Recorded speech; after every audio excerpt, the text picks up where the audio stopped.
Welcome to the Alcohol Free Life podcast, brought to you by thesoberclub.com.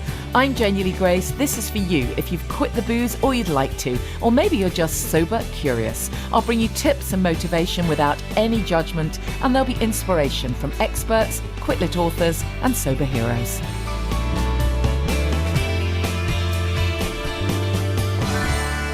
Hi, and welcome to the podcast. I hope you're well. I've had a great week being in Edinburgh. Just fantastic to be in that beautiful, beautiful city. And last weekend was wonderful being with my sober coach trainees. We had a really fantastic weekend of, personal transformation and looking at just diving really deep into all kinds of wonderful things around sobriety, really. It was really heartwarming. It was great. To be in the energy of everyone else who's ditched the booze, even though we're all so different, and we all agreed that it really is just so special, and you find your group. It's really powerful. So that was an amazing weekend. I've got if that is something that interests you, I've got a webinar coming up on Tuesday, the 18th of Feb, exploring a career as a sober coach. And it's really about, deep diving into all of this stuff. So if that's something that interests you, it's free, it's online, and you just need to register. Go to thesoberclub.com and click on events. And while you're there, I'm talking about events, we also have family constellations. That's something else that we spoke a fair bit about over our weekend. Just the impact of the past on the present, what kickstarted drinking in the first place for us. Why did we turn to alcohol to, self-soothe? Maybe some of us started drinking when we were 14 behind the bike sheds, as it were, and then for others it ramped up later. But for all of us, there's a reason why it ramped up, and there's a reason why we started down the slippery slope, because there came a point when it felt like alcohol was the answer. Alcohol was what we reached for, until such a time as, of course, it's controlling us. And there's usually something behind that, and almost always it's trauma. It's trauma with a big T, or trauma with a little t, or a lack of self-esteem, a lack of self-love. So we spoke a little bit about that on our sober coach training, of course, and we have a family constellations coming up on February 23rd, Sunday, February 23rd. It really is a totally amazing way of getting a different perspective, a completely different perspective on your family system. And, you might be thinking, well, my family's got nothing to do with it. I don't even know who they are.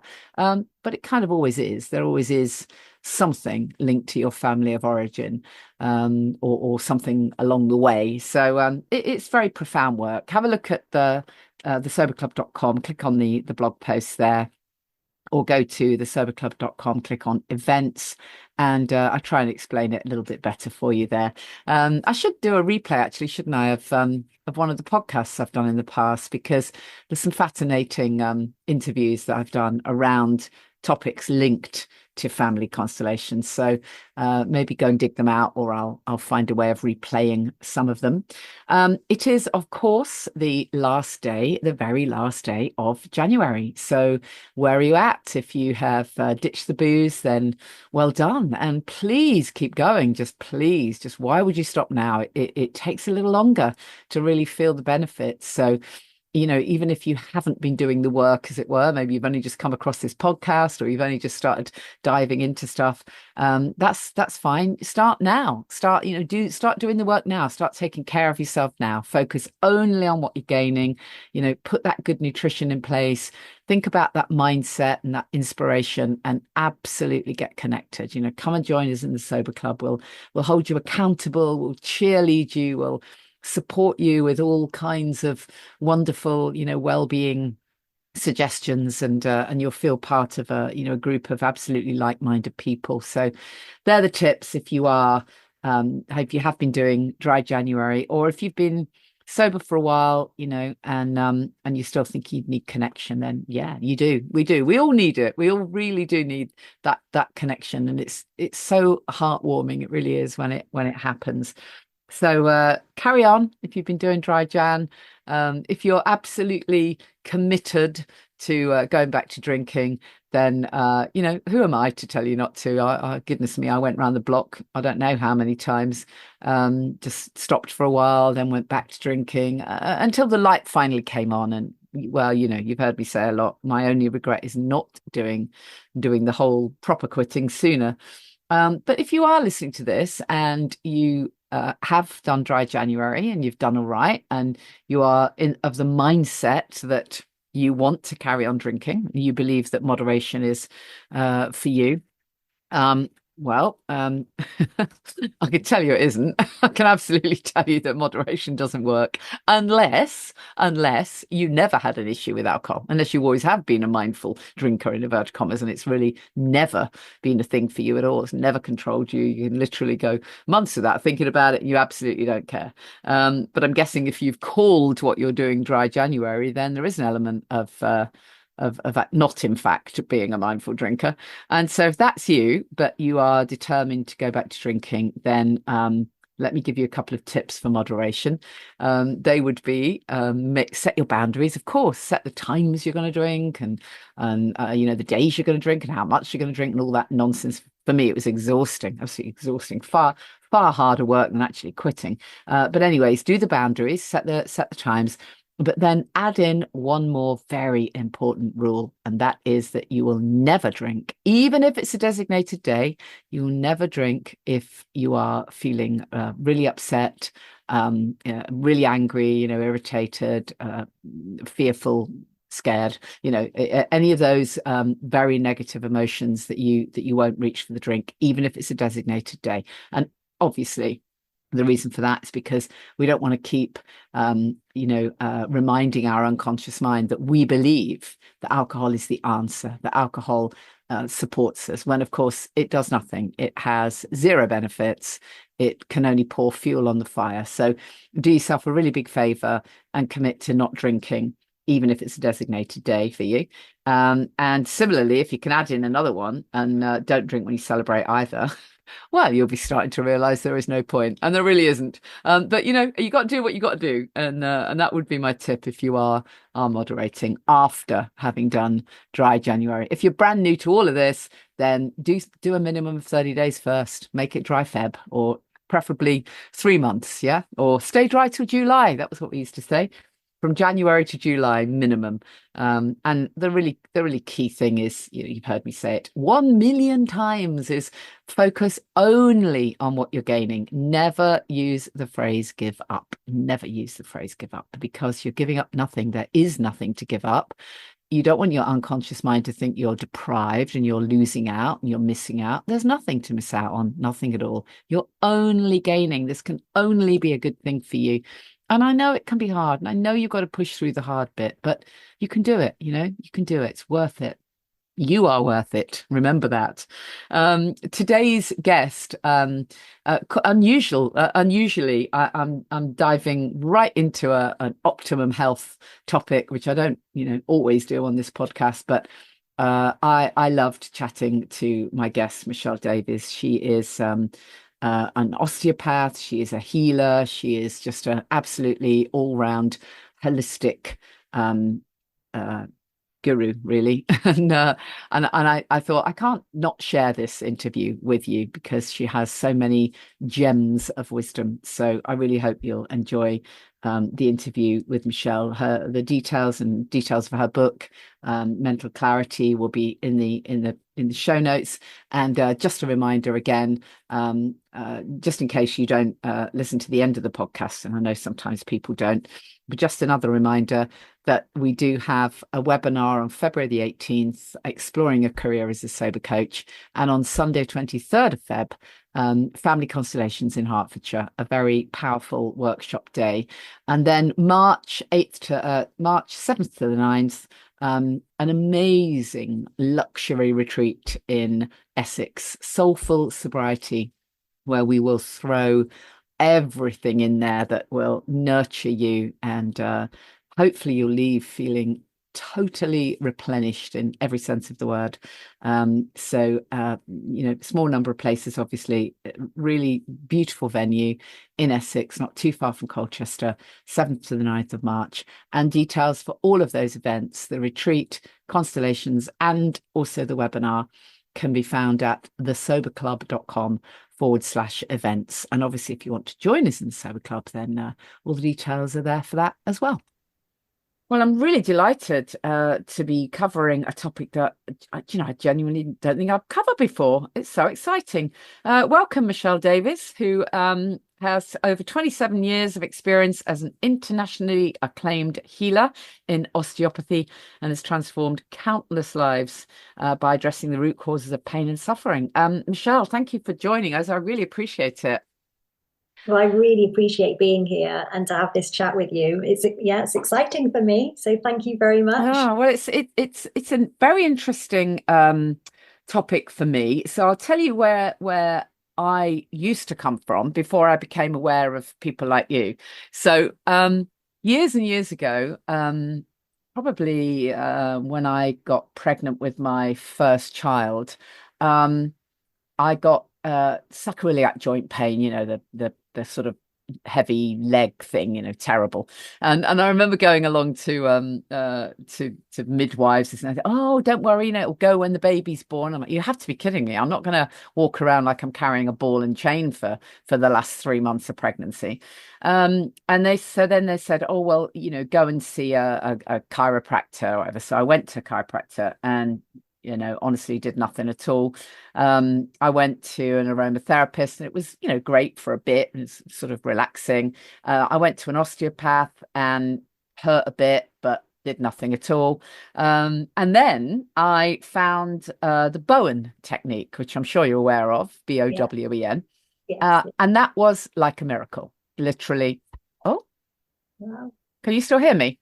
I can. Yeah. Oh, that's so weird. My screen has gone totally weird.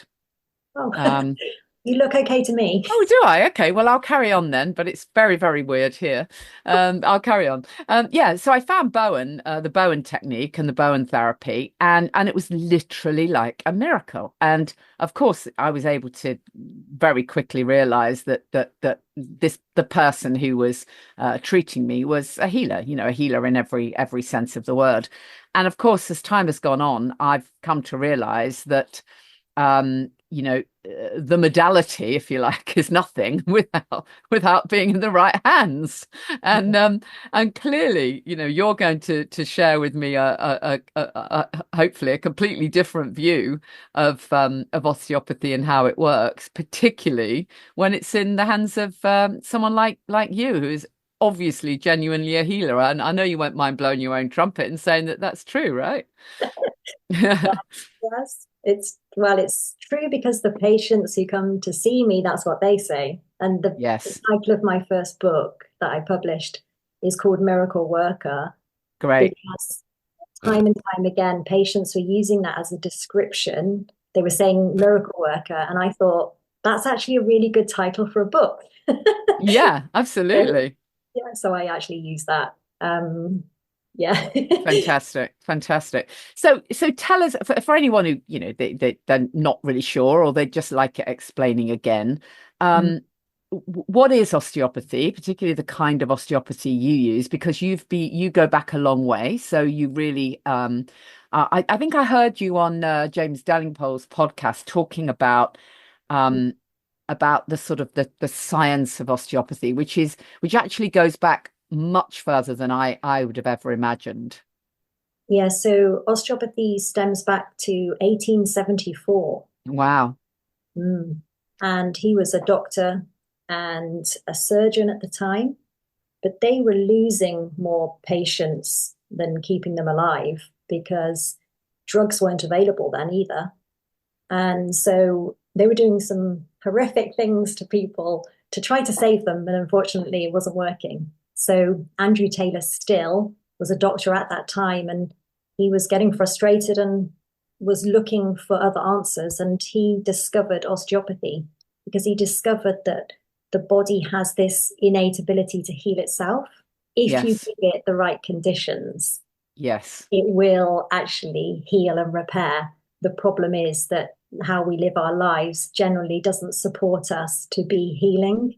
But once you Right. know what those problems are, then you can address them and your body actually will heal and repair. And it doesn't really matter how long you've had the problem for, or even what the problem is. If you create the right environment and the right condition, then the body can self heal. So Yeah. osteopathy, it's an art. It's a philosophy and it's a science. And we go to college to train to be an osteopath. And the training is 4 years. It's like a medical degree. We learn how to diagnose and we learn how to recognize the conditions that we can't treat. We can't treat everything.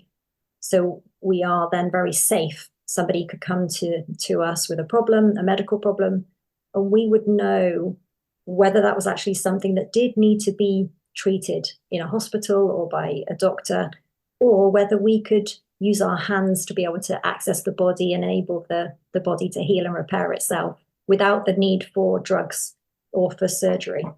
Right. So, often when people say the word osteopathy, they tend to think, as I did back then, that all you can help with is, muscular problems. But it's way more than that, isn't it? Yeah. So osteopaths, unfortunately, are limited by the Advertising Standards Authority. And so Yeah, they as to what they can claim say, they can do, kind of thing. yeah, yeah. Yeah. And it's a really brief list of what an osteopath can do. And of course, that's not true because an osteopath can actually treat so many more conditions than what they're allowed to say they do, which is actually a reason why I'm not an osteopath anymore. And I say that I'm a healer in osteopathy because my degree is in osteopathy and my 27 years of private practice is in osteopathy, but I'm just not regulated anymore by the General Osteopathic Council, Yeah. which means then that the Advertising Standards Authority aren't dictating to me what I can and I can't do. Yeah. Yeah, Yes, absolutely. osteopathy is so much more because it's about treating the whole person, so their mind, their spirit, and their body, and the entire system. So there are Yeah. some osteopaths that work viscerally, and then people like myself who do cranial osteopathy, which is a specialist area for me, and I work with the health of the brain. So a lot of treatments that I do are based just around the skull, the cranium. But of Hmm. course, as you Hmm. know, the brain is responsible for all the functions in the body. So even though the application of hands is on someone's head, you could actually be treating their digestive system Yeah. because of the link between the head and the gut. And there's a link everywhere down to the toes. So Yeah. just by placing your hands on somebody's head, you could be actually accessing their lower back or their knee because of the connections. Sure. I know. I mean, I'm a very big fan of cranial osteopathy. I was lucky enough, if you like, to be told about that when my baby was born, and all of my four kids had cranial osteopathy almost as soon as they were born, which I was really grateful to be able to gift them that because Yeah. it's really powerful, isn't it, for babies? Yeah. I say to the parents, you don't realize this, but this is the best gift that you can give your Yeah. baby right Yeah. now is for the cranial osteopathy Yeah. because a problem doesn't go away. So if there is a birth related problem, which you Yeah. might not know about, it can actually lead to addiction in Yeah. adulthood.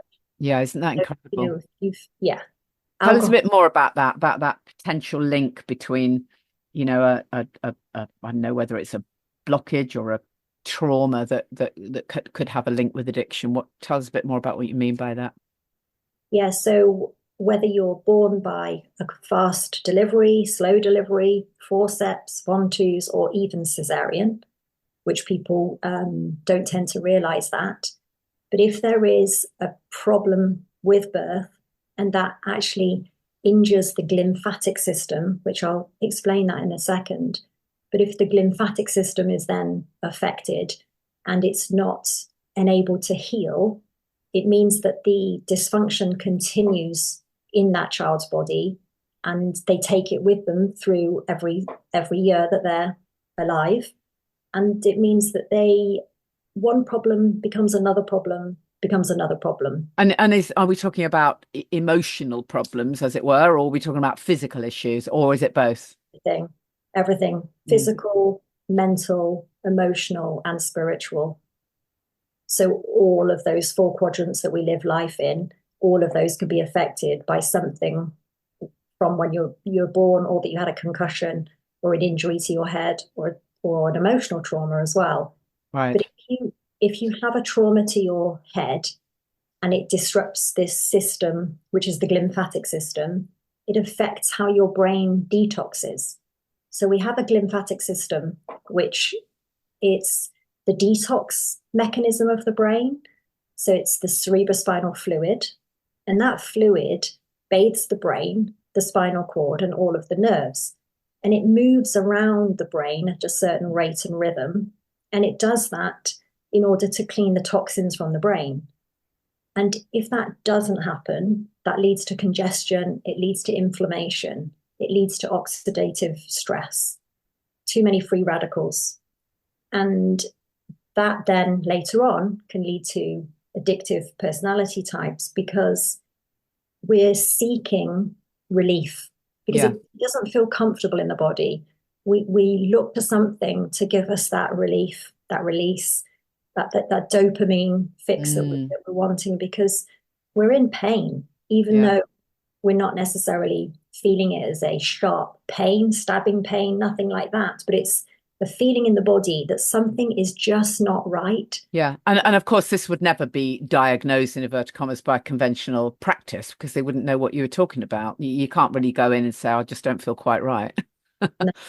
Yeah. Yeah, you need a list of symptoms at least. Yeah.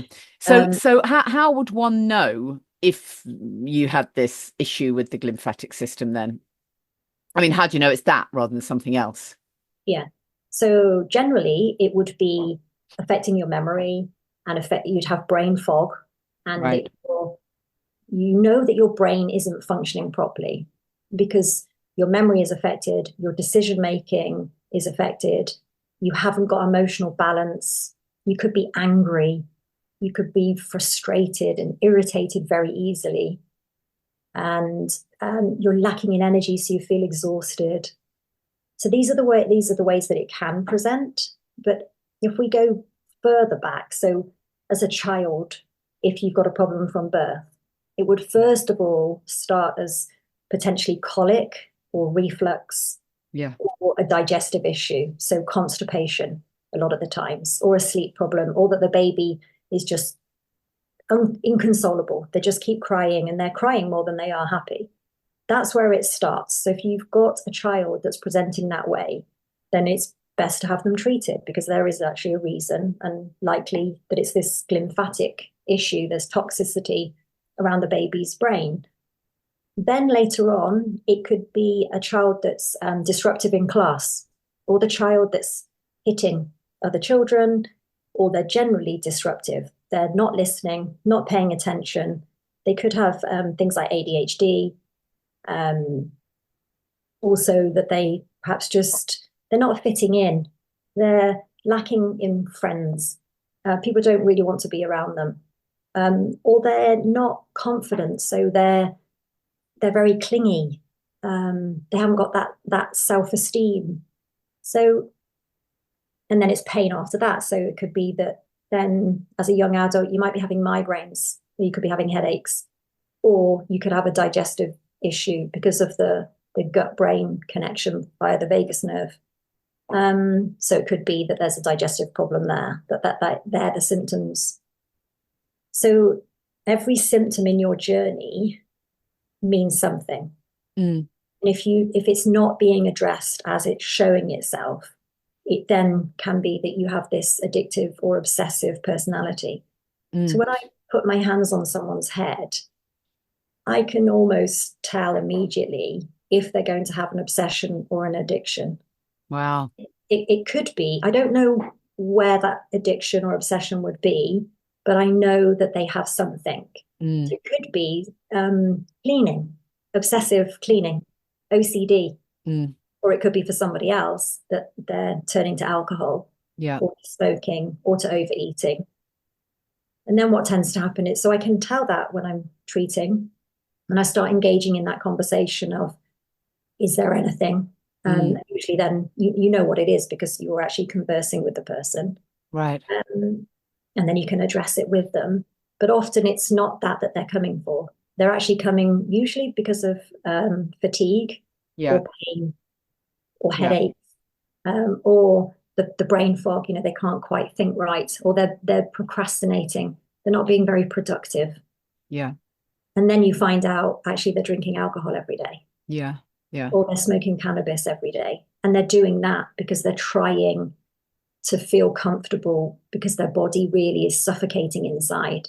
Yeah. It's like being totally overwhelmed all the time, and you can't free yourself of that overwhelm. But when you Mm. drink a glass of wine, then Gives you temporary relief for a you feel bit. better, don't Yeah, you? yeah. Yeah. It's so interesting because as you're kind of speaking, I work with family constellations. I'm sure you know about that work, and various other modalities and stuff as a coach. And one of the things that we sometimes share with clients is that if you if you have an addiction, if you're drinking too much, so many of us at the beginning, we think it's all our fault, and we beat ourselves up, and we have that terrible guilt.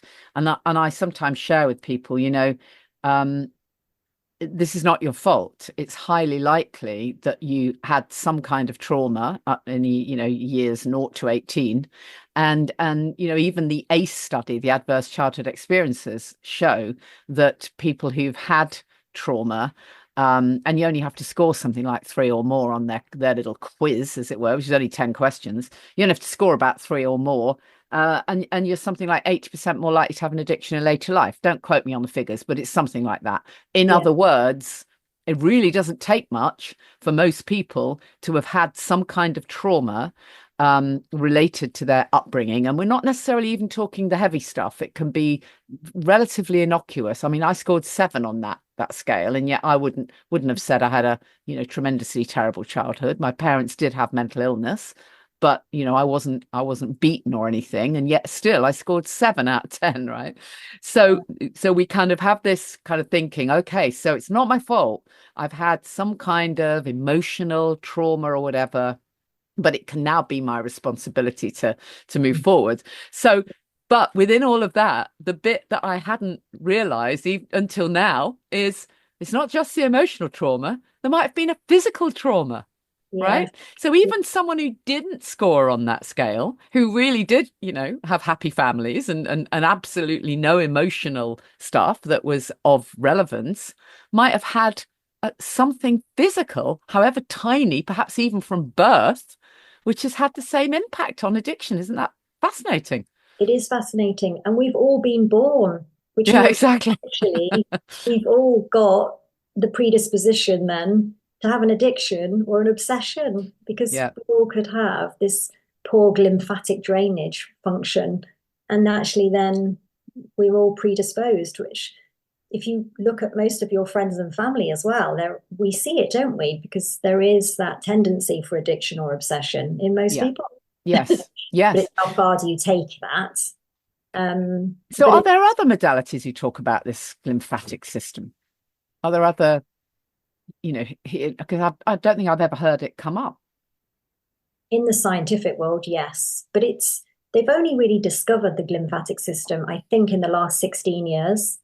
So it's actually relatively new, but it's still like 16 years. They are doing more and more research on it because they realize that it leads to dementia and Alzheimer's and Wow. Parkinson's and MS and neurological problems. And so it is intriguing them more Yeah. because they realize that the plaques of protein around the brain, which is when the lymphatic system isn't functioning, you get plaques of protein left sitting there.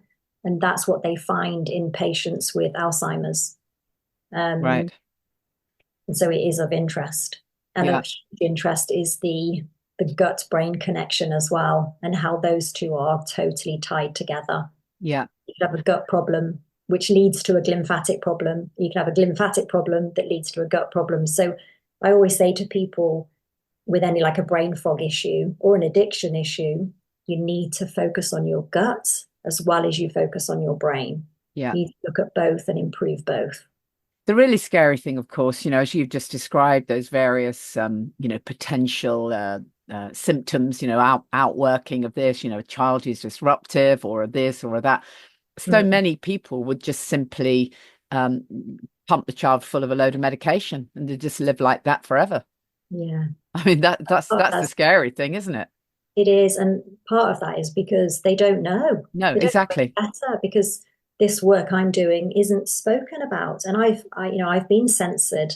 I've been restricted for years. The real truth behind everything, because of maintaining the title osteopath, was actually very limiting. And Yeah. so you think all the osteopaths that are out there, they are limited Yeah. about what they can do and what they can say. There's a threat of them, being kicked off the register. Yeah. So the word then it doesn't get out there, and it should be, but that's also deliberate. Yeah. Of So course. bear Of that in mind course. that it is all deliberate. But the more podcasts I do and the more I speak out, that's great. The more other people start talking about it, it does spread the word, and that's how osteopathy has always been. It's recommendations because we haven't had the support from like the advertising standards. Yeah. Yeah. Of They, course. Of so course. everything really is word of mouth. So if someone did come to you, with and you did sort of identify this lymphatic problem, Mm. how easy is it to treat that? How quickly can that be treated, or is it a very long-term thing? No, I can get really good results in a couple of treatments. So I've had profound responses in just 2 visits in a lot of cases. And then other cases need to maintain. So you may get the improvement, but that's not the end. Actually, you just need to continue to help that patient so the interval increases. But Yeah. significant change can be made with two. My Yeah. average, I Yeah. say, is between 2 and 3 visits. Yeah. Yeah. Goes a long way to pushing you into that healing mode so that your body can actually heal itself and address the problems.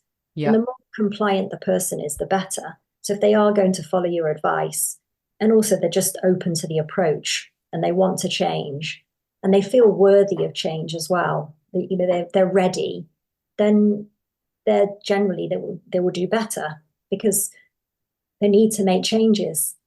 Um, and so if that person works with you, they need less treatment than the person then who isn't working with you. Sure. They don't really want to take responsibility. They'd still rather be fixed, as it were. But Yeah. the way Rather we just work take a pill yes. and And deal with it unfortunately, quickly. again, because that's the way they've been all their life, because that's how the media have encouraged them to be, government have encouraged them to be, NHS have encouraged them to be, because unfortunately, the medical model is generally don't take responsibility, just take these pills. Yeah. But actually, Absolutely. it's about then retraining someone's thought patterns and trying to change their beliefs. And that's quite challenging. But it can be done, of course, as long as you're open and you're willing to try. Yeah. Yeah. So amazingly, sometimes a lot of it's like it is a miracle because you can't explain how, for example, psychosis. Someone's been labeled with psychosis and they're heavily medicated. How can they possibly recover from that? If you spoke to a medical person, they would say that you can't recover, and you certainly can't recover with seeing someone for 2 treatments. But it happens. Or Yeah. for someone who is self-harming and they're actually making attempts on their life, they're trying to kill themselves, and then they have 2 treatments and they're not doing that anymore. Like, wow, how has that happened? And it does happen. People's lives are being saved by a couple of treatments because the body has that ability to self-heal and repair, and it's beautiful. The Mm. way we are created, it is designed that way. So if you can tap into it and allow it to do its work, the intelligence of the body knows what to do. Yeah. And Yeah. I really therefore believe that. these So recoveries I happen. guess, people are going to be listening thinking, right, okay, well, I need this. But, there's only one of you, Michelle. Can you clone yourself by any chance? And send yourself, around the UK. So at least we can have one of you in every town. But that's why I published a book, 2 books, so that I Yeah. can reach more people without my hands on them. And I Right. use biofrequency. Oh, That's okay. AO scan technology. I use that so I can analyze somebody's voice. Well, the technology does the analysis, but it analyzes somebody's voice and it provides music for them to listen to every day. And that Wow. reduces anxiety, helps them sleep better, helps manage pain. And so then I can do that remotely. Right. And then So through the that book, well, that was going to be my question then. So what are the things that we can do for ourselves? I mean, generally for well-being, Yeah. from your perspective. So my most recent book, Mental Clarity, that's got 10 chapters, and each chapter has got suggestions because it is about daily habits. And so I'm going to offer your listeners anyway a free gift, which is a PDF copy of my book. Fantastic. They'll be able to access that, and it's just full of information. So I would say that would be a really good starting point. Is just study that, read that, make some changes. Even if you just make one change a week, that's better than not making any changes at all.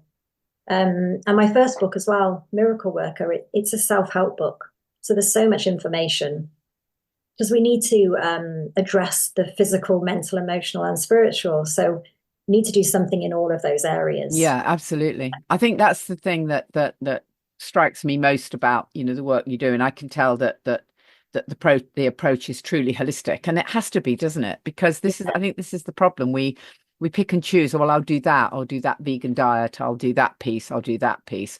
But actually, we do have to bring together these elements of the whole. It has to work synergistically. It really does. Mm. Yeah, it's fascinating. And then just tell us where you practice then. I guess you're mega busy, but for anyone who can get to see you, tell us where you practice. So I work in Harley Street and Bromyard, which is in Herefordshire. Hmm. So patients do travel a long way, and they find that they can fly easier to London than they can drive. So I have patients that fly in from Europe to see me there, and then patients will drive like from Scotland Yeah. to Wow. places like Bromyard, or to my clinic in Bromyard in Herefordshire. Yeah. One is in the Amazing. Midlands, and then the other one is right in the city. Yeah. Yeah. And then I do virtual calls as well. And the virtual calls can be really beneficial. So even though I'm not putting my hands on to help, I can still make a difference to them because they provide me their medical history. So before the call, I already know what's wrong with the person. And then it's just, I can help them virtually as well. But how can you do it if it's not too dumb a question then? How can you, if we're talking about actual physical manipulation, Mm. for example, with the glymphatic, issue, how Yeah. can you how can you help them remotely then if it has to be a hands-on manipulation? Because again, the spiritual aspect and mental and emotional aspect, those three areas are as important as the physical. So they could be starting on that journey of healing by addressing those things as well. Hmm. Then they may Hmm. consider coming to see me.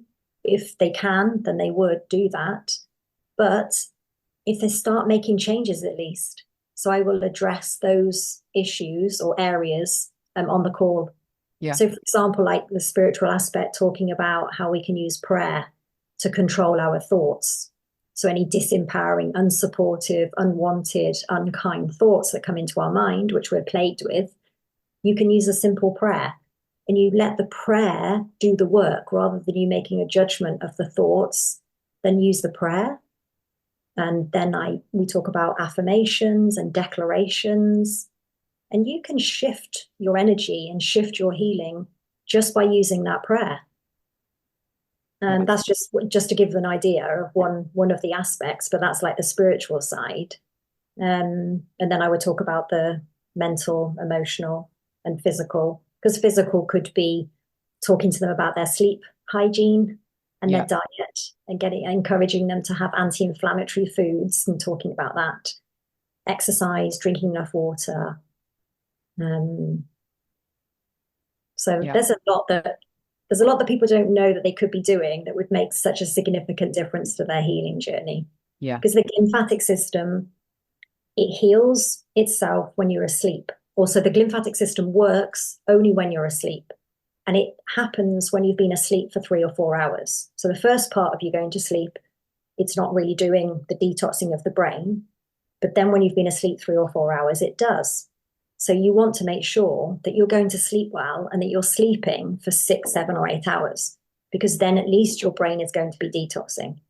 So then it's encouraging people to look at their sleep hygiene and maybe even like side sleeping, because side sleeping helps the drainage of the fluid. You mean sleeping on one side? Yeah, sleeping Yeah. on your side, left or right. Mm-hmm. So I talk a lot about sleep. And these tips are in the book. Mm. So Fantastic. yeah, Love it. So just remind me of the name of the two books. Mental Clarity Mm-hmm. and Miracle Worker. Brilliant. And you're going to gift us a PDF, so you'll send me the link to that. Fantastic. That's lovely of you. Amazing. And I'll put all the links in the show notes and where you can find stuff. It must be fantastic being you, Michelle, because you must get all these amazing feedback and people who are like, "Oh, thank you so much. I'm healed." Must be wonderful. It is wonderful. It's why I'm still so energized 27 years later doing what I do, because every day is amazing. I love it. And I feel so blessed to do what I do and to be part of someone's journey of healing. Mm, I'm just filled with delight all the time because I can make a difference to somebody's life. And when you're actually saving someone's life, yeah, you cannot beat that feeling of being part of that journey with that person. yeah, But I absolutely. get emotionally involved with my patients though, they're like family to me. So, if they're open to that, I'm so supportive and helpful, and I want to be part of that journey. Yeah, So, not that it affects me though, because I let everything go. I'm very good at that. I do practice what I preach. So I don't get hurt or affected by anybody coming to see me with any problems that they've got. Or I'm just feeling amazing all the time. Yeah, just really good. Renewed. renewed. Yeah, love it. Yeah. Fantastic. Michelle Davies, thank you so much. It's really inspirational. I really appreciate you joining us on the podcast. Thank you so much for having me. Thank I've really you. enjoyed this. Thank you. Brilliant. Cheers. Uh, I'm not sure I can see how to record because my screen has gone unrecord. My screen has gone totally weird. Anyway, never mind. So Thank you weird. so much, Michelle. I can't see you anymore. All I can see is all these weird lines. But as long as it's still recording, I hope so. Um, It says this meeting is being recorded. good. Well, that's a great start. Good. You look Okay. fine to me. Good. So odd. Honestly, I have no idea what this is. Anyways, never mind. Okay, good. Well, I really appreciate it, Michelle. Yeah, send me that PDF then. That'd be smashing. And I'd love to come and see you at some point. I'd love to have a little session myself. That'd be great. Yeah, it'd be So interesting. I'll Always interesting for people to find out what's wrong, yeah, exactly. Yeah. if Yeah. I mean, anything is wrong. yeah, I mean, I'm in good health now, having, finally ditched the booze. I'm in good health, but my thing has been all the dental stuff I've had going on. I think I mentioned it to you. So Mm, that yeah, I just really want to make sure that the impact of that, might need a rebalance, because I just wish I hadn't left it all so long. But mhm. we are where we are, aren't we? So Yeah, and you can heal at any time. yeah, exactly. So That's what's amazing. just So deciding that you're going to start on that healing journey, and that's it. yeah, It's yeah, never yeah. too late. So yeah, I'll see Thank if I can you book something up with you. But thank you so much. very I really much. appreciate you doing this, and send me the PDF. And you sent me a headshot. I got that already. So I Okay. think I think you did. Yeah, fantastic. Thank you, Michelle. Can't wait to come and see you. And all those details will be in the show notes. Don't forget, look after yourself. If you've been doing dry January, don't just quit now. I mean, carry on, carry on, carry on quitting, because it's the best thing you'll ever, ever, ever do. Don't forget, if you're interested in one-to-one coaching, if you want some support, I do offer that. I do have a couple of spaces. It's possible I can work with people one-to-one, if that's something that resonates. So just get in touch. And if you're thinking of becoming a sober coach yourself, then please contact me, drop me a message, have a look at our free webinar on Tuesday, the 18th of February, and we'll have a chat at some point.